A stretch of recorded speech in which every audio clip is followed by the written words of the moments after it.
via satellite from Hollywood and San Francisco. It's Rockline, the show where you ask the questions for the biggest stars in rock and roll. Well, hello again. I'm Bob Coburn, your host for Rockline, brought to you in part by Budweiser, the king of beers. Tonight, it's a special Rockline with a full 90 minutes devoted to Geddy Lee of Rush. Geddy is at the Bay Area Rocker KRQR in San Francisco. I'm in our Hollywood Rockline studio, and as always, we have plenty of phone lines, but just one number to remember nationwide, and that number is toll-free, 1-800-222-ROCK. Also, we'd like to welcome a new affiliate, 95.5 WMET, where Chicago rocks, with Rockline. Let's hear from you tonight. Again, the number toll-free, 1-800-222-ROCK. They've seen both sides of the coin, tons of radio airplay recently, and almost none not too long ago. But their audience has always been there. And Rockline welcomes from one of the bands in rock and roll, Geddy Lee of Rush. Welcome to the show, Geddy. Hi there, Bob. Nice to be here. Nice to have you here this evening. This is a real treat. I understand that you did a concert in Tucson, and you got hit in the head on stage. What happened down there? I guess somebody didn't like me too much. Well, it was an unfortunate incident. Sometimes people in the audience start throwing stuff around with all the exuberance of what's going on, and I got smacked in the head by some foreign object that rendered me useless for about 10 minutes until they patched me up and sent me back out. Now, what happened? Did the concert stop at that point? Well, I couldn't really go on because I had all this blood pouring down on my face. Oh, my. So, yeah, it was a little bit of a shock. It felt a lot more severe than it actually turned out to be, fortunately for me. But, I just sort of patched myself up, cleaned myself off, and ran back out to finish up. Well, that's the good news, that you're okay now. Again, your number is toll-free, 1-800-222-ROCK. We'll put you on the air with Geddy Lee of Rush in just a moment on Rockline. For right now, a song from their latest LP, Grace Under Pressure. This is Distant Early Warning. From the LP Grace Under Pressure, that's Rush with Distant Early Warning on Rockline. We're going to put you on the air with Geddy Lee in just a moment. For right now, a brief timeout. Your number to call, toll-free, 1-800-222-ROCK. More of Rockline coming up.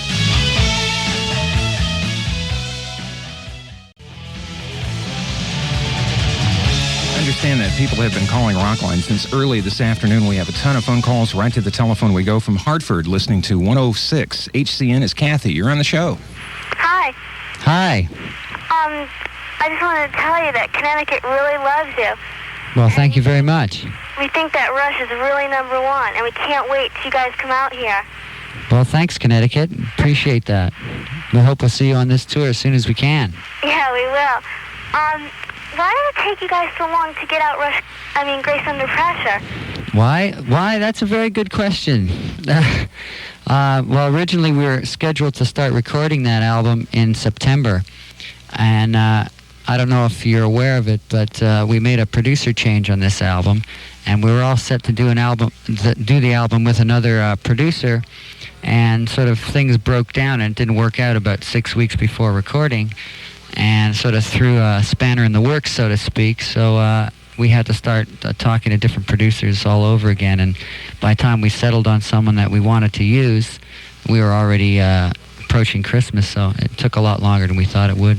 So there's your answer, and thank you, Kathy. We have a call from Burbank for you now, Geddy, listening to 95.5 KLOS. We have Debbie. Hi. Hi, Geddy. Hi, Debbie. How you doing? Okay, how are you? Oh, I'm just fine. Okay, first of all, I'd just like to say that you guys are the greatest, okay? Well, thanks. And my question was, I was wondering how you guys came up with the title and the cover design for Grace Under Pressure, and if it has anything to do with any of the songs on the album. Well, it sort of has the title. First, to explain the title, there's sort of a double reason for the title. Grace Under Pressure is sort of a state. To have grace under pressure is something that we sort of were aspiring to have while we were going through all these problems making this record.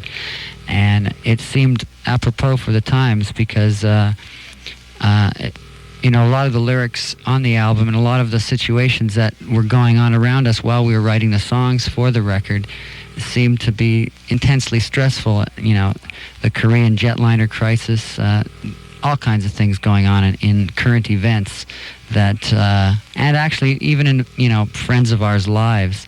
Everybody seemed to be going through a real stressful period, and it seemed like we needed a sort of a word to pull us all together at that point. and grace seemed to be what we were trying to achieve through all this pressure. And really the cover art was just an extension of that. Hugh Syme, who does all our album covers, we sort of put that concept to him and told him that we wanted sort of an abstract impression of that concept, and that's what he came up with. Now, does the title apply to any song in particular on the LP?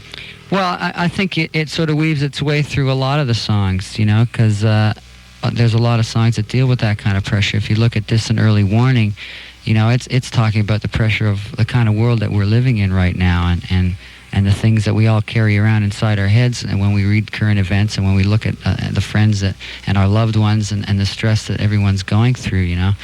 And, you know, many different songs on the record. The Body Electric, you know, is Grace Under Pressure in a different way. We're talking about androids there and having some compassion for machines that think they can feel. And, you know, this machine knows his time is running out, so he's got to deal with it in his own graceful way as well. So, I mean, there's probably a little bit in all the songs on the record if you care to look for it.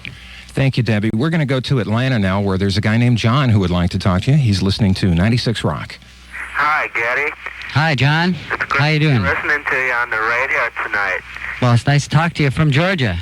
Yes, boy, you got a lot of Rush fans down here, and we're not among your new fans. We're a lot of us are your old fans. We go all the way back to Fly By Night and Farewell to Kings and Caress and Steel. We've been following you guys for a long time down here. Well, I appreciate that very much.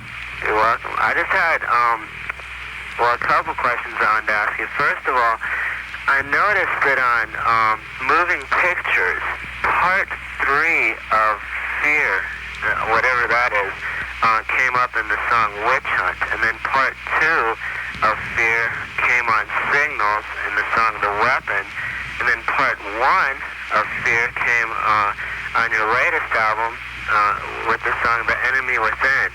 Could you please explain what the meaning of that is, of Fear? Sure. Okay, a few years ago, Neil came up with this lyrical concept. He wanted to write sort of a trilogy dealing with the different types of fear that come in contact with our lives. And in order of the way he wrote the titles out, were sort of, you know, The Enemy Within being, you know, the fear of things that we have within us and that we deal with. 2 was The Weapon, which is the fear, you know, your basic authoritative type of situation, that kind of fear. And 3 was Witch Hunt, which is, you know, deals with vigilantism, book burning, that whole syndrome. So that was the order the titles were written out and the concept was thought out, but the songs sort of came in the other order. We sort of wrote them backwards, so as they appeared, we put them on record. So that's why it sort of went 3-2-1 instead of 1-2-3. Good call, John, and we thank you for that. We're going to go back to the LP Moving Pictures by Rush, a classic on Rockline, Tom Sawyer. Still one of the most requested songs in rock radio. That's Tom Sawyer from Moving Pictures by Rush. We're with Geddy Lee for the full 90 minutes tonight on Rockline. I'm Bob Coburn. A call from Kingston, New York. Pix 106 is in Albany is what Terry is listening to. And Terry, you're on the show. Hello, how you doing? Not too bad. How you doing, Terry? Oh, great. It's a privilege to talk to you. Well, it's nice to talk to you. First, I always thought Rush was a great band. You guys are creative and all, and I think you're fantastic. Well, thank you very much. Okay, my question was, on your last tour, when I caught you at Radio City in September, I was really impressed with your video screen, and I was wondering if you plan on using it again in the future. Yeah, we do. We've got actually quite a lot of plans for that screen on this tour. There's various uses that we've been finding to come up with for it. More actual cinema stuff, some animation stuff, and a few other surprises. So, yeah, we do intend on using that for quite a while, I think. Ooh, that sounds good. We have a call from Sacramento. KZAP is our station up there. Hi, Kathy. Hi, how you doing? Pretty good. How are you? Pretty good. First, I want to tell you you're one of the most excellent bands in the world, and you definitely have Grace Under Pressure. Well, thank you. All right. Appreciate Have it. you ever gotten frustrated performing live with playing 2 instruments and singing to where you've wanted or needed to hire an extra bassist or keyboardist? Well, that's a good question because, you know, I consider myself really a bassist first, sort of a vocalist second, and a keyboardist at the very last. I don't really consider myself too proficient at keyboards, although I can play enough to play it. So, and it is true. Sometimes I do get a little frustrated because I have to, in order to get all the textures for the overall sound of the band, I have to sort of compromise some of the things that I'd like to do. Like on a couple of records, sometimes it's better for the synthesis to carry the bass or whatnot. But when I'd rather just play bass. But it's all in aid of a whole thing, a total thing. So it's frustrating at times, but not enough to really bother me that much. In other words, you would not consider hiring a fourth member to go on the road? No. I mean, we've talked about it from time to time, but there's something about us being able to pull it off, just the three of us, that's real challenging, and it keeps every night so interesting, because there's so much to do and so much to get down that, I mean, it's very hard to get complacent when you have that much going on. That's a good thing. We got a good one going on Rockline right now. We'll put you on the air with Geddy Lee of Rush in just a few moments. Your number to call, 1-800-222-ROCK. That's toll free.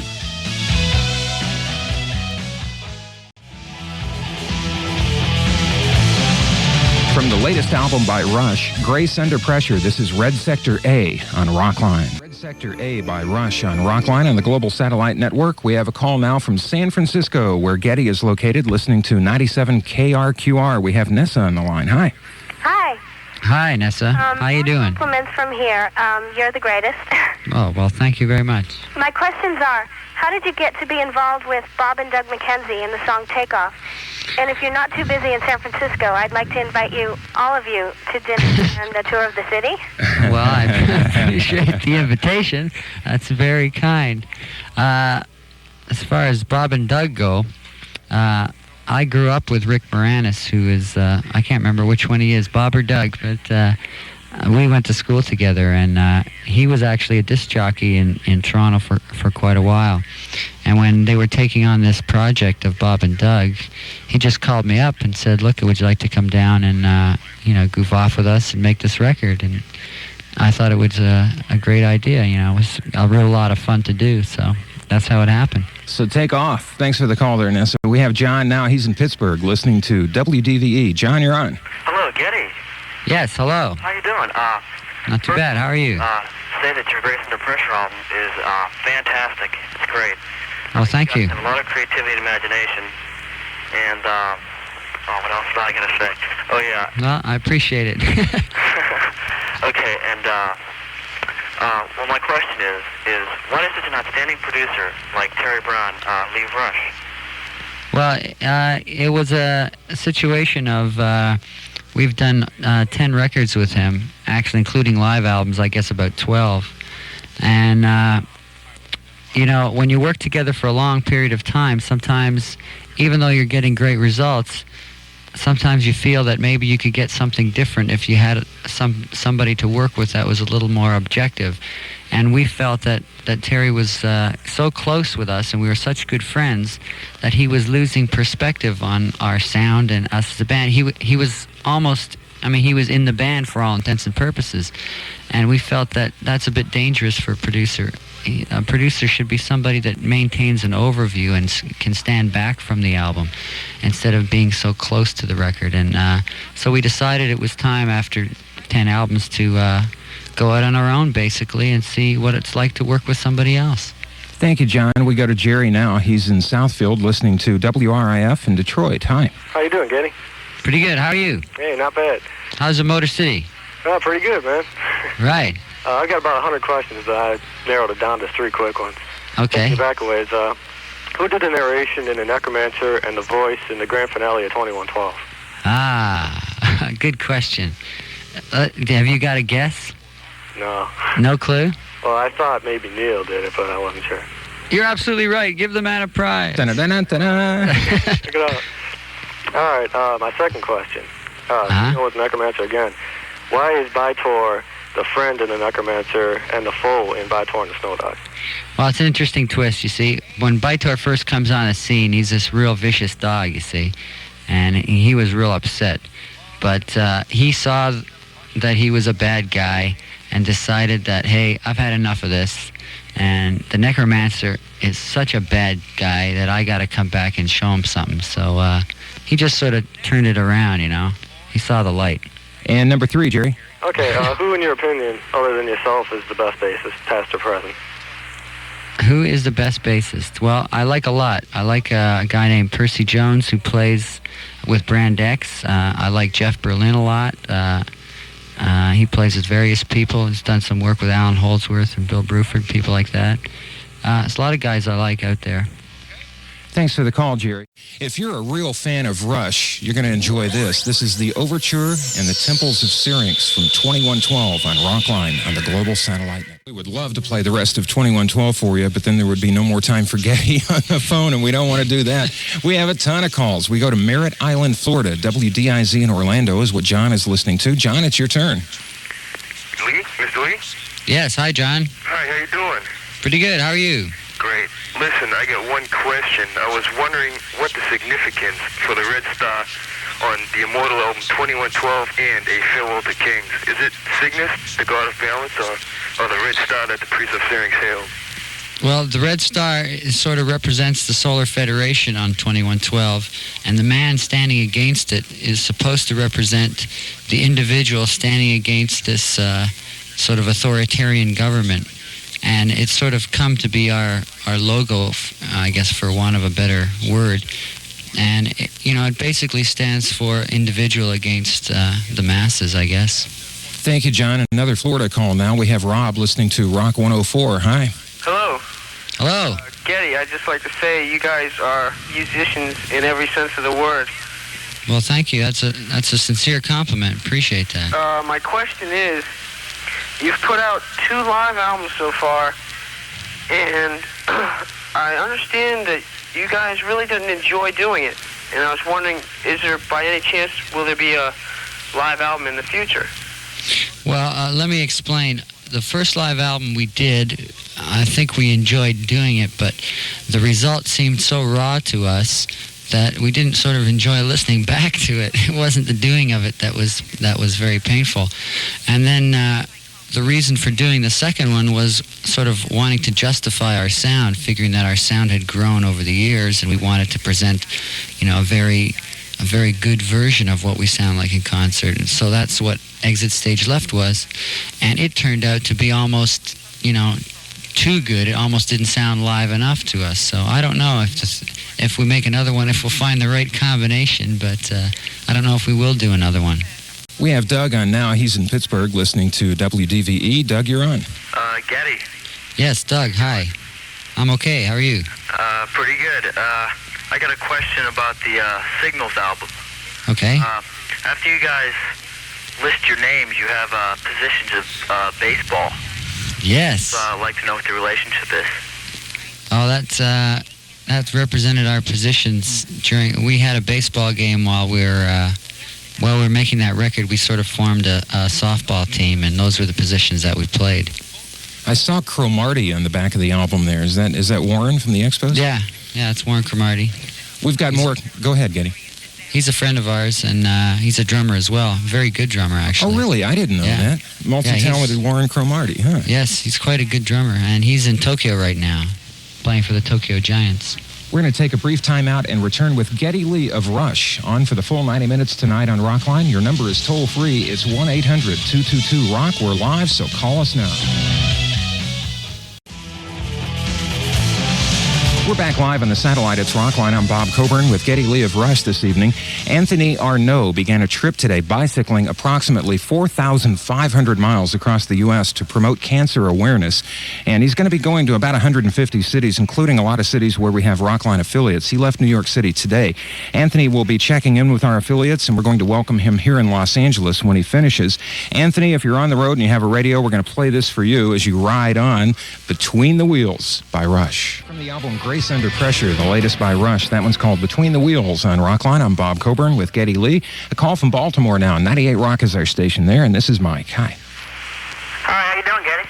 Pretty good. How are you, Mike? Oh, man, I can't believe I'm on the phone with you. That's right.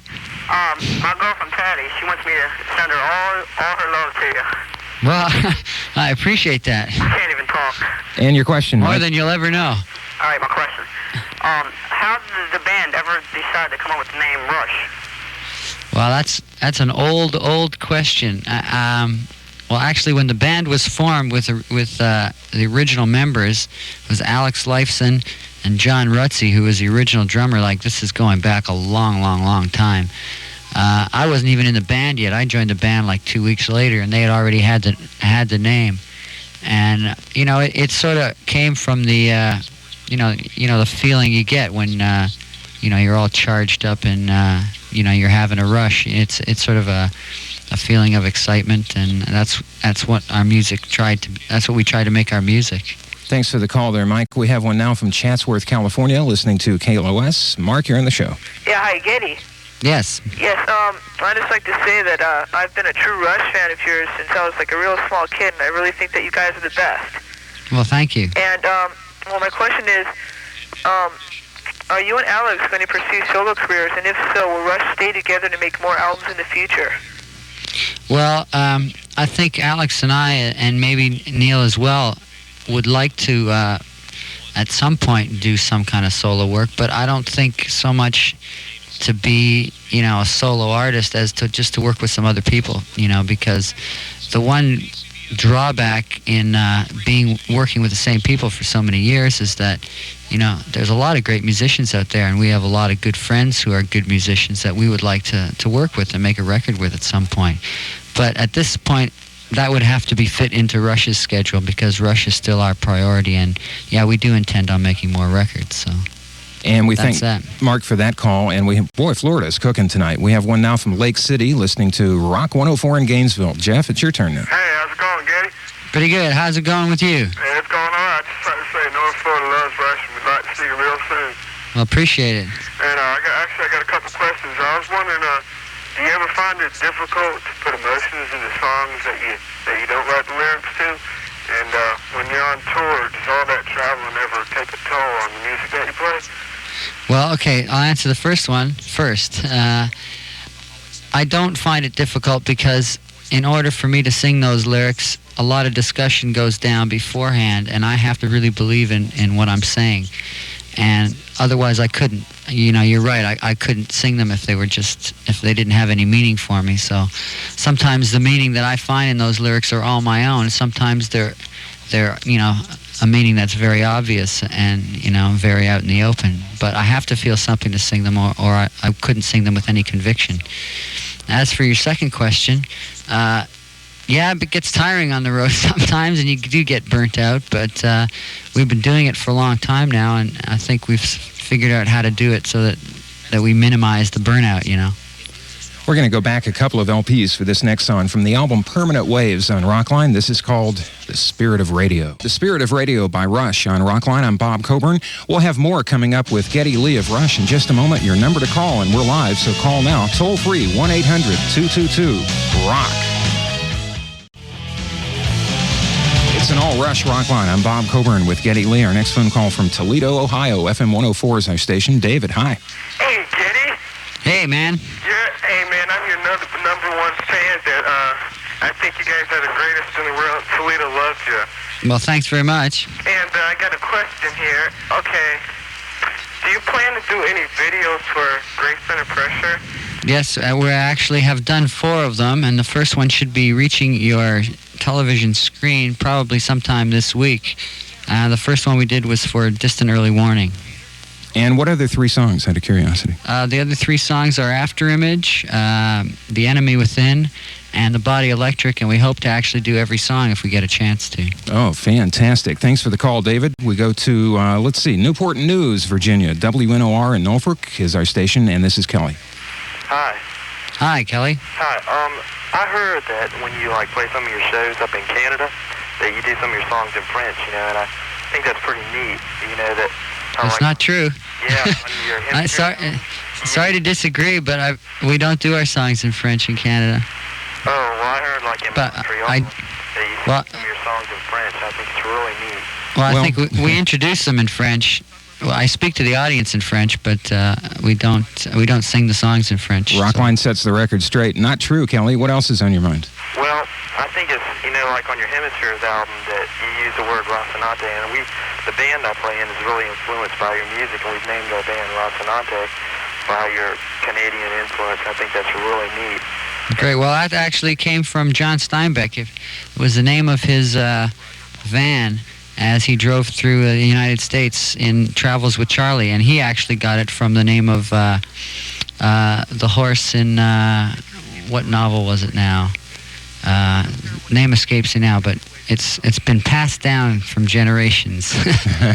What a warm, friendly book that is, Travels with Charlie. That's one of Steinbeck's best works. It's great. Thanks, Kelly. We have a call from Atlanta. It's Chris. He's listening to 96 Rock. Hi. Hi, Geddy. Hi there. How you doing? Pretty good. I noticed that on your first few albums that you had your basic vocals, bass, guitar, and drums, and then on Farewell to Kings, you brought in your keyboards. Neil started using different types of drum equipment like the orchestra bells, different types of cymbals, and Alex started going into a more adventurous guitar sound, you might say. What made you decide to change so radically? Well, that much, but... Boredom, really.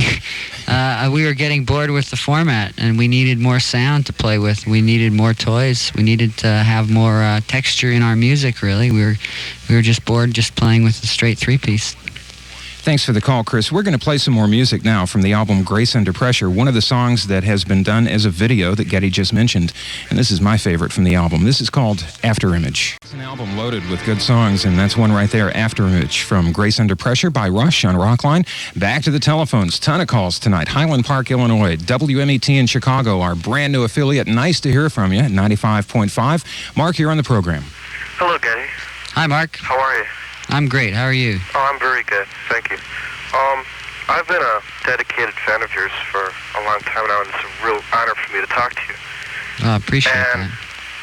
I was wondering, since your musical style in general and your voice have changed so much over the past few years, I was wondering if you're going to be doing any of your older music on your upcoming tour. Yeah, we are still doing songs that even go back to our first album. It's primarily concerned around, the last 4 records, but there are still, a few things that go way, way back, so I can still get up there sometimes. Thank you, Mark. Scott is on the line in Vancouver, Washington, listening to KRCK in Portland, Oregon. Hi, Scott. Hi, Geddy. Hi there. What can I do for you? In Portland, Oregon last Thursday. It was awesome. Great. I'm glad you liked it. Okay. Scott, you got to turn your radio down, and you're on the air. Okay. My question is a 2-part question. On your album, Moving Pictures, I was wondering, did you think of the album title and then have the cover design to the title, or did you have the cover design and then think of the title? No, the title came first, and the cover is a total play on the words Moving Pictures. So, yeah, the title had to come first for that one. Very clever, too, I might add. Is that both parts, Scott? No. My second question is, at your concert, you had a video of them moving pictures, just like on the cover. Mm-hmm. And I was wondering, where was that filmed? And secondly, why was the old lady so upset that you were moving the pictures? Because she was so moved by this scene of moving pictures. That was filmed as actually they were shooting the album cover. What we did was we set up the album cover shoot, and then we had another crew shoot the shoot. So it was sort of a picture within a picture. And the lady was very upset because, those pictures were moving her. Thank you for the call, Scott. We'll take a brief time out and return with Geddy Lee of Rush on Rockline. Your number toll-free, 1-800-222-ROCK. We'll be right back, so hang in there, okay? We'll return to the telephones with Geddy Lee of Rush on Rockline in just a moment. For right now, from the album Signals, New World Man.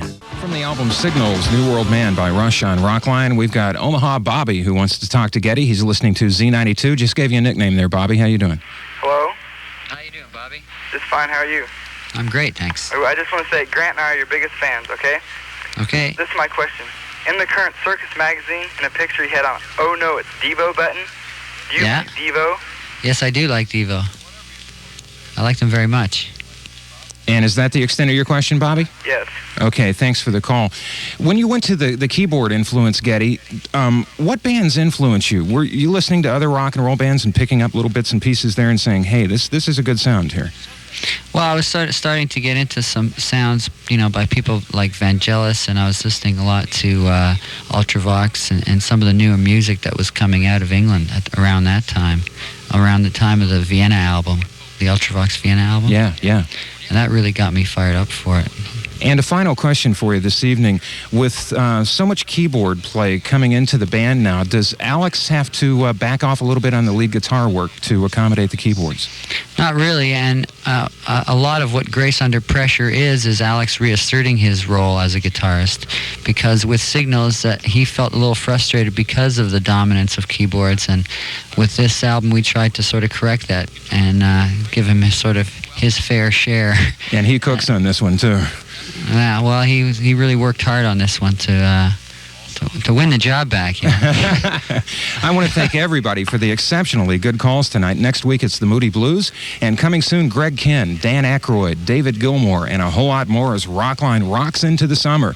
Also, thank you to KRQR, the Bay Area rocker in San Francisco, and especially to John Twigg for production, and of course to Geddy Lee for being on the program tonight. Good luck on your tour. Keep knocking them dead, and thanks for the great music over the years, Geddy. Well, thanks very much. I enjoyed this very, very much. Come back again. I'm BC, and I'll be seeing you in a week.